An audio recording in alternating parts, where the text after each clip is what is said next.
بغيت نخبركم شويه بما وقع في الجزائر، ولكن قبل ان نهضروا على الجزائر انا عندي رساله من اخوانكم الجزائريين. قالوا لي بالحرف الجزائريين اللي اخوان اللي بالمناسبه رحبوا بنا ترحاب اخوي كبير. جلسنا تقريبا اسبوع، الناس اللي قابلناهم اقسم بالله لو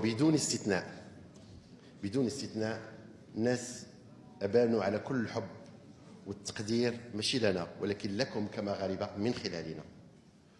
وقالوا لي الكاملين اللي كنتلاقى معهم قالوا لي وصل وبلغ خوتنا المغاربه حنا راه خوت. هادو قول لهم حنا خوت. فاش تستعملوا حنا خوت تستعملوا الكلام ديالنا، وداك الشيء اللي كتشوف في مواقع التواصل الاجتماعي هي زرع البلبله وزرع الحقد والكراهيه ما بين الخوت خدمه لاجندات